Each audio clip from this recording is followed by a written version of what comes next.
Hey guys, welcome back to my YouTube channel. I know I haven't posted in a long time. I only posted that one video. I'm not going to get into why that was the case, but we're back. The YouTube channel is fired back off.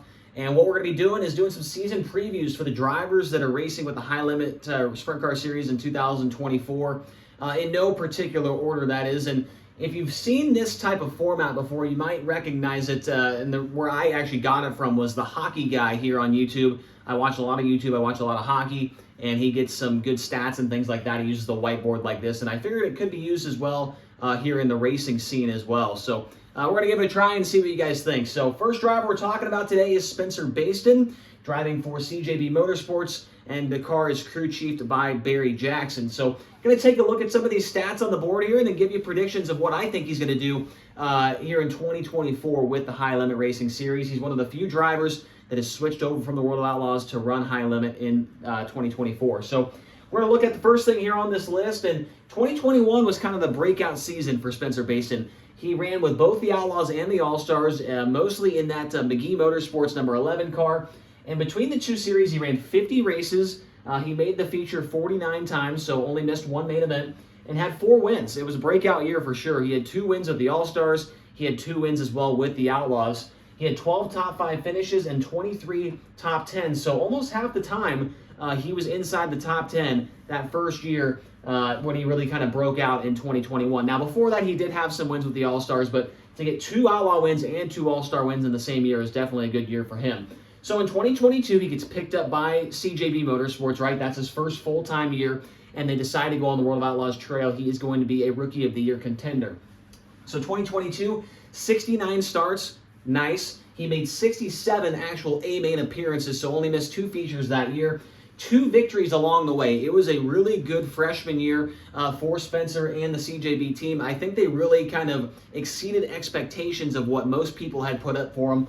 He had those 2 wins, like I said, 16 top 5 finishes, 39 top 10s, and 72 laps led. He led a lot of laps in a lot of different races, just couldn't quite close the deal out on a couple of them. And he ended up finishing 8th in points, and he was the Rookie of the Year in 2022. His opponents were Casey Kane and Noah Gass. So Spencer Bayston was the Rookie of the Year in 2022 with the World of Outlaws. Now, if you look in 2023, which was obviously the season that just passed, I got this purple box around it, and that is because of, obviously, the Hoosier tire. The new Hoosier tire that got implemented just 6 races into the Outlaw season last year, or I guess this year, I should say.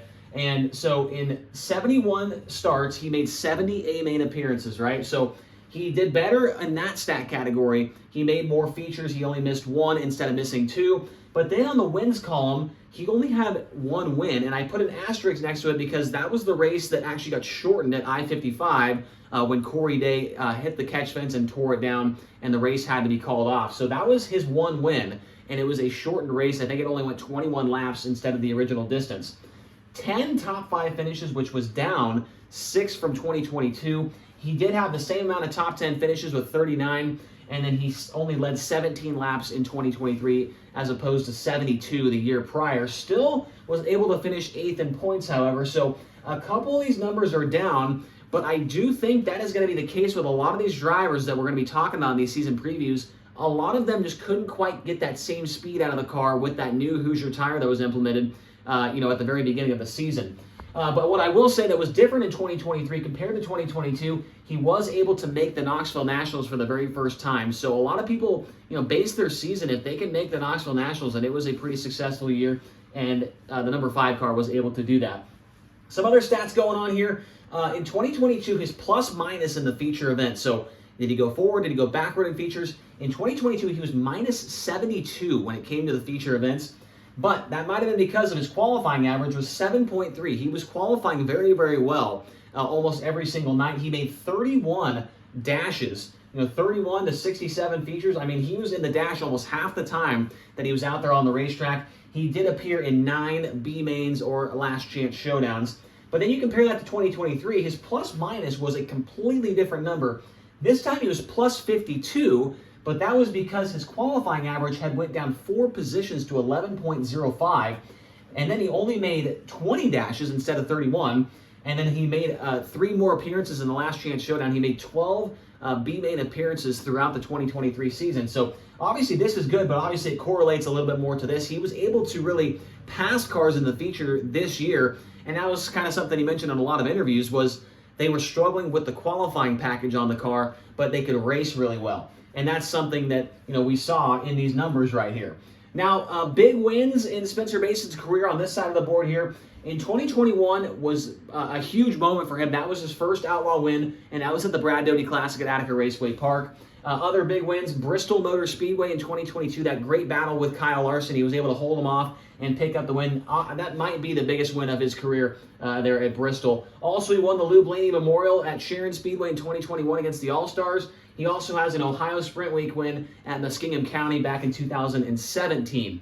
Now, let's come down to this part of the board here and his strengths and weaknesses, right? So I think I'm going to try and do this for every driver. There's going to be some drivers that are hard to find a strength or weakness for, but I think I've got them here for Spencer Bayston. So strengths, in 137 World of Outlaws races over the last 2 years, only 10 DNFs. So that car does not pull off the track, or if they wreck, they're able to get him back onto the racetrack and finish the race. So only 10 DNFs in 137 World of Outlaws races in your first 2 seasons as a full-time driver. I gotta say that's a pretty good number, I feel like, for 10 DNFs. Obviously you want to be 0, but 10 I feel like was a pretty good number for him. And also he has won on a variety of tracks as far as the sizes go, right? He's got to win at Port, he's got to win at Bristol, both half-mile racetracks. I'm going to consider Houston's a medium-sized racetrack. He's got to win there with the Outlaws. And he's also got some small track victories as well at Attica and I-55. So he can win on any type of racetrack, whether it's big, small, or right in the middle. So I feel like that's obviously a strength as well. Then we come down to the weakness part of the board here. And I would say consistency is kind of the name of the game when it comes to the weakness for Spencer and this team. And here's an example for you. From Knoxville last year to Wilmot, a 10-race stretch, he had 10 top 10s in a row. One of the best runs he had all season as far as consistency goes inside the top 10. But the next 7 races after that, from Attica to Weedsport, he was 15th or worse in 5 of those 7 races. So, and that happened a couple times throughout the year, right? He'd have a good run where he's in the top 10 a lot, but then, kind of after that, something would happen. I don't really know what it would be, right? And he would kind of be outside the top 10 for the next 4 or 5 races, but then he'd pick it right back up again, right? So I think if they can fix that consistency problem and keep those DNFs down, they're going to be a pretty good threat, I think, for a High Limit Sprint Car Series charter. And that leads me into my next thing, is the prediction. What I think this team and this driver are going to do in 2024 against High Limit. I think he does bounce back after, what you call a sophomore slump. There's a couple of red numbers on here after this, his first year of being on the Outlaw Tour, right? So I think he's going to bounce back. I think he's going to get somewhere between 2 and 4 wins, and I think he's going to contend for one of those charter positions, right? So you got to be in the top 5 in points by the end of the year, and you will have a charter ready for you in 2026. And so with that being said, I think he's going to end up around 5th or 6th in points, right? So I think he's going to be really close to getting a charter. But I will say, we have seen this team, CJB Motorsports, do some really incredible things in their long storied history of being a sprint car team. I mean, David Gravel ran top 3 with the Outlaws in the points before, and they've had some great drivers do some great things. Shane Stewart, Paul McMahon. We can go on and on about the drivers they've had in the car, right? So they've been there and done that. They've been to a lot of the racetracks, and they know what to do, right? So I think if they get hot, right, at the right time, or if they can stay hot, they could definitely be a sleeper and keep those DNFs down, because they DNF rarely, as you saw from earlier on in that strength department. So I think if they can get hot and avoid those DNFs, I think they could potentially be a top 5 guy in the point standings, and maybe even a top 3, because a lot of the High Limit Sprint Car Series schedule is small racetracks, and I really think that's where Spencer Bayston seems to excel. So with that in mind, I think he's going to be right there in the top 5. I think, at least. Now, I did say 5th or 6th in points, but now the final thing I'm going to talk about is SprintCarRatings.com. Over the last 2 seasons, combining everything, that's finishes, money won, average finish, laps led, top 5s, top 10s, wins, whatever. Their computer generated system had him at the 22nd best driver in sprint car racing over the last 2 years. And so with that being said, 6 drivers that have been announced that are racing High Limit, right now when this is being recorded, we've got 13 drivers that have confirmed that they are running High Limit.